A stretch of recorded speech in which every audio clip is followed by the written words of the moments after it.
One. Hi everyone, I'm Christine Jossi of Mail Something Pretty, and I want to show you this fun kind of like postcardy card. It has remnants of like a vintage, at least to me, a vintage postcard, but it's a nice card that you can be really for anything. And even the sending love and best wishes. I like how it said sending as a postcard, but that could still be for anything. Birthday, thank you, hello, you know, it doesn't have to be just for like Valentine's Day or anything. So I'm going to show you how I made this. I have a couple tricks to show you on how to get this postage mark on there. So let's get started. So actually first I'm going to show you. So the dies, this kind of fun, actually for both of these, definitely look like a postage stamp. They're called Perennial Postage dies. So you get different rectangles. That's the one I used. You get a larger one, two smaller ones. You get two squares over here, and another. Actually, that could even fit in there. Another rectangle. So it's kind of a fun set. And there's one more piece that goes with it, but I'll show you that in a second. And then the stamp set that goes with it, which is the one that I used, is called Perennial Postage as well. And it's a nice set to have because you can kind of, I think it hits a lot of reasons why we send cards. So it's nice. But my inspiration came, this is kind of more of a layout of using this set, comes from this card right here. So you can kind of see they used it too. They used tone on tone, and they may have used the larger die, I'm not sure. And then they used the lavender, which I don't have. I just got the words set, and then but I liked how this looked like a stamp. So this is kind of, this part right here is really what I kind of copied it from.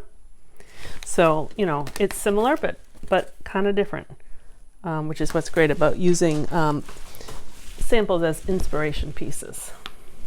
All right, so I used Lost Lagoon, and I cut it the long way, so it's 11 by 4 1/4, and I like to do that on cards that I have kind of in the landscape position. They open this way because I think they sit better when I want them to be displayed. They sit better than the other way. I think tends to flop. At least that's my opinion. All right, and so I also use the paper is from the Softly Stippled Celebration paper, but you can use any paper you want. The first thing we're going to do though is kind of tone down the paper.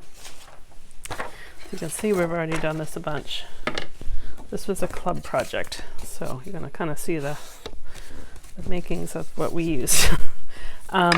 You can do this two ways. If you wanted to glue this down first and then blend the ink on there, you could do that first, or you can do it separate. So I'll do it separate just so you see, but you can totally do it together. And I'm using Pretty Peacock, and I'm using my blending brush. And as we do with all blending, you start on your scrap first, so you don't get like a blob.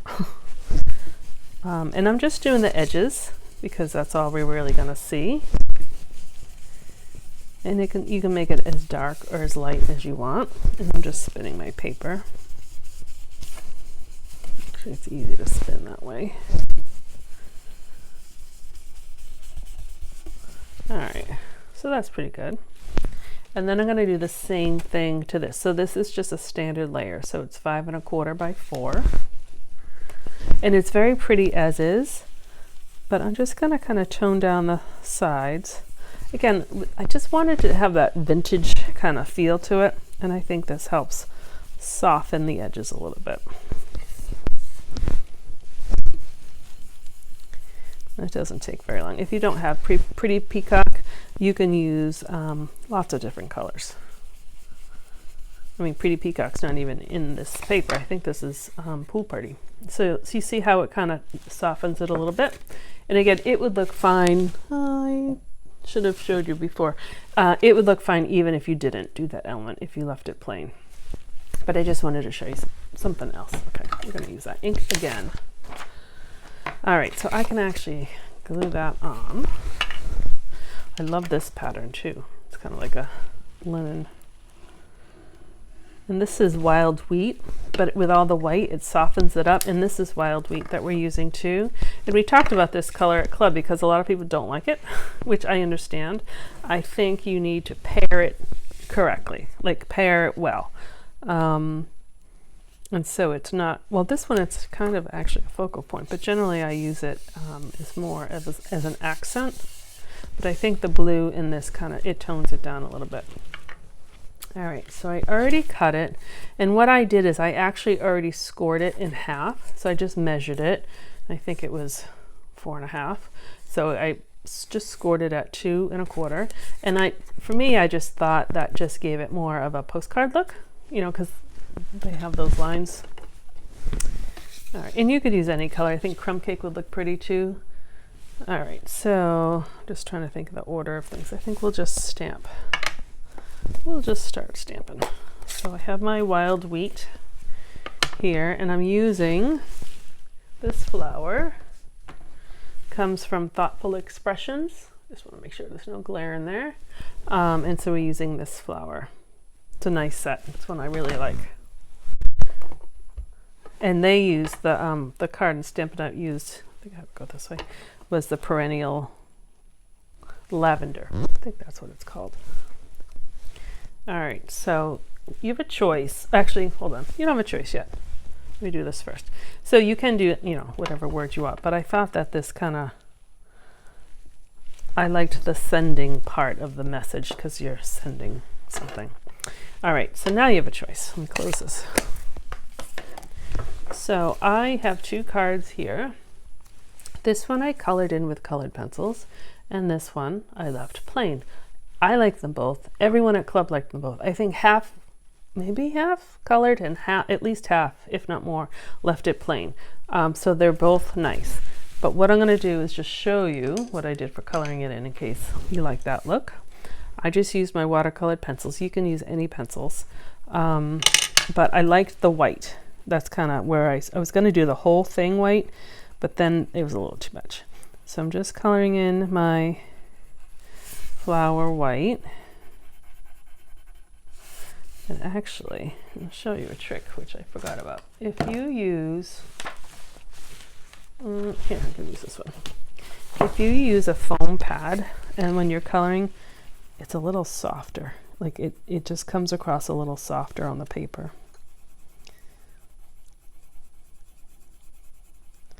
All right, it doesn't have to be a perfect color.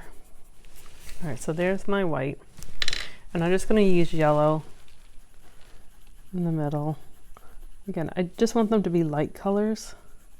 That kind of vintage, like if it was around for a long time. And then I just have a light green.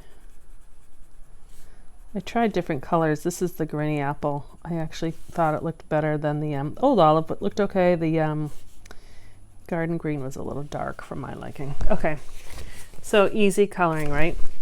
But what I'm going to do is you can either take your finger, I happen to have a napkin here, take a paper towel napkin and just rub it, and it just softens. It might take a little bit of the color off, but just see, you got a little color off, but I think it just softens it up a little bit. All right, so now we're going to use that pad again, but I have paper on it, and you can see we've already done a whole bunch. So I have cut out of the same, it's the same paper pack, the smaller square that looks like a stamp, and that will go there. But we're going to use, here it is. So with the dies, I said there was one other piece that came with it, and so it's all inky right now, but it looks like a cancellation postage mark, and there's a butterfly with a little wavy cancellations in the circle. We're going to use it as a stamp.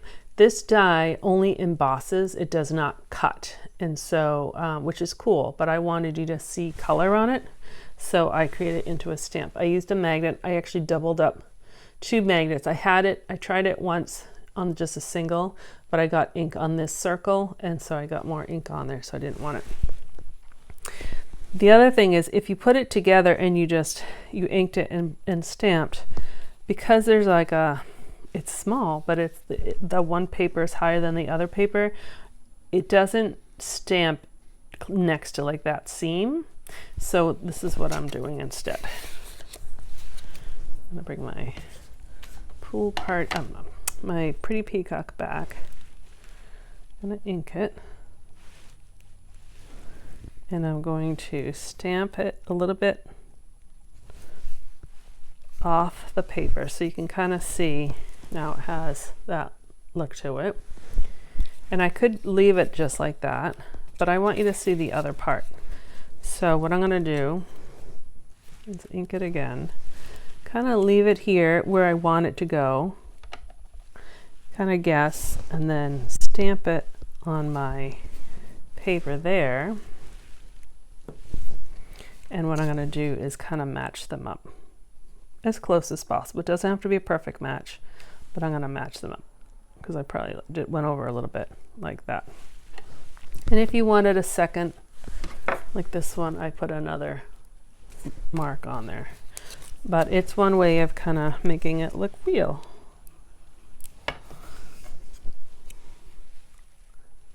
And if you, if you were just doing it on straight paper, you don't have to do that movement, but I found that that helps a little bit. And I didn't even do that in the direction. Look at it, looks like that. Well, I guess that I all kind of look that way. That's fine. I'm being nitpicky. Okay, close that up. So now we can put this together on our card. And so you might notice I have some linen thread, which I love, and it goes wrapped around. But because these cards open this way, you really can't wrap it around. So what I did is I have this old foam pad that has lots of holes in it. And I can take my take your pick tool, and I'm going to open it up, and right where the seam is, I'm going to punch a hole where I want my linen thread to go, like that. So now I have a hole right there, and I'm going to take my thread and just push it through the hole, and then it comes around. Grab enough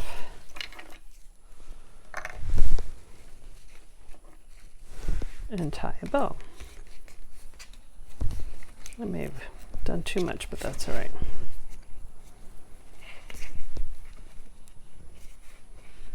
Like that. A little tight. So this knot might be a little bit that way. The nice thing is because nothing's on top of it, I can actually shift it down because there's like the hole, so it just shimmies down. And I haven't cut it yet. I'll just make sure that's where I want it. Okay, so now I'm going to cut it. I like to tie when I do ribbons and twines, I like it to leave it attached in case it's not right. I can just undo it rather than cutting it and you know, kind of wasting. All right, so now I'm just going to use dimensionals.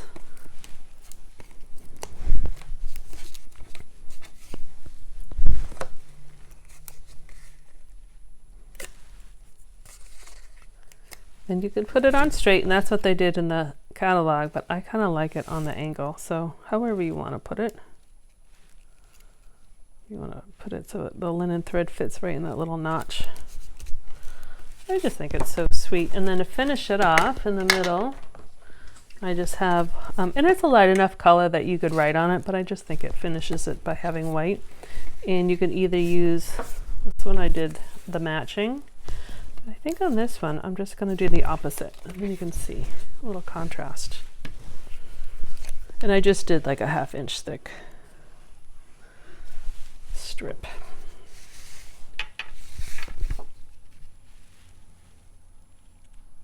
You could even stamp the cancellation in there.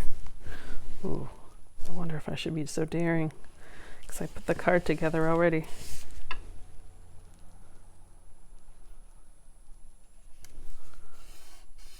All right, that looks pretty with the contrast of the color.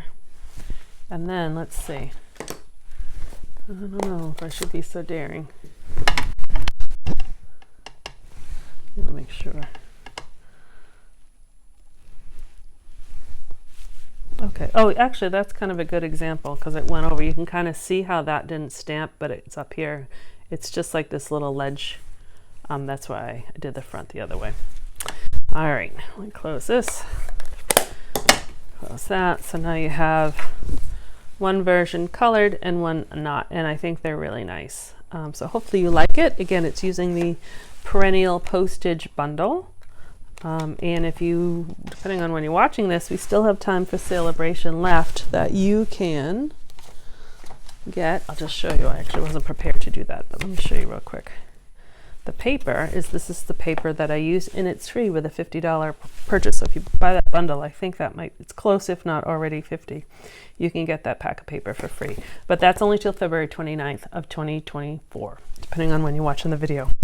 All right, so thank you very much. I hope you liked it, and it's a great card to make with all different types of papers. I think it'd be a fun one. So have a wonderful day, and make sure that you are receiving notifications for all my YouTube videos. So down below there should be a subscribe. I think it's a subscribe button, or click the bell, and that way you'll be notified whenever I upload something new.